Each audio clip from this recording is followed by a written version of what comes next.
मुनम्मम का यह इलाका एर्नाकुलम जिले में वाइपन द्वीप के उत्तरी हिस्से में है, जहां 2 गांवों में कुल 604 परिवार रहते हैं।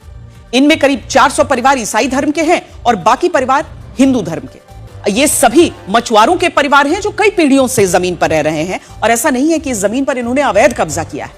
वर्ष 1900 से पहले भी इनके पूर्वज इसी जमीन पर रहते थे, और तब इस जमीन का मालिकाना हक त्रावणकोर राजघराने के पास हुआ करता था। साल 1902 में पहली बार इस राजघराने ने इस जमीन को एक मुस्लिम कारोबारी को लीज पर दिया। उसका नाम था अब्दुल सत्तार मूसा सैद।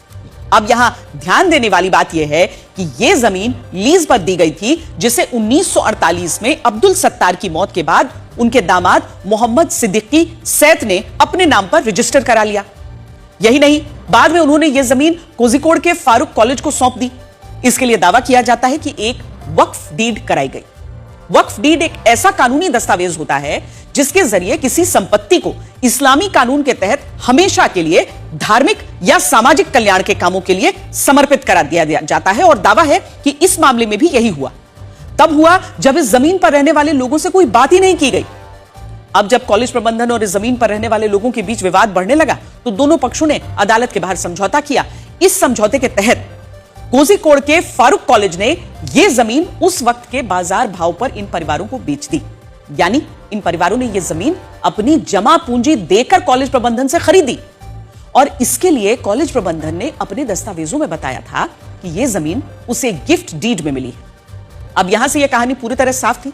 हाईकोर्ट ने खुद कहा था कि वक्फ बोर्ड जिस दस्तावेज को वक्फ डीड बताता है वो गिफ्ट डीड ही लगती है, जिससे वक्फ बोर्ड का दावा इस जमीन पर मजबूत नहीं है।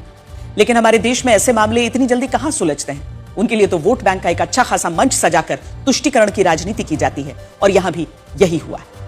2008 में वीएस अच्युतानंद के नेतृत्व वाली लेफ्ट सरकार ने इस मामले की जांच के लिए एक आयोग बनाया, और इस आयोग ने यह जमीन वक्फ बोर्ड की बता दी। इसके बाद 69 साल बाद वक्फ बोर्ड ने अचानक इस जमीन को वक्फ की संपत्ति घोषित कर दिया, और केरलम के राजस्व विभाग से यह कहा कि वो इस जमीन पर रहने वाले लोगों से टैक्स न ले। अब इस फैसले से मुनम्मम के लोग बेहाल हो गए। वो न तो अपनी ही जमीन पर बैंक से लोन ले सकते थे और न ही ये जमीन बेच सकते थे।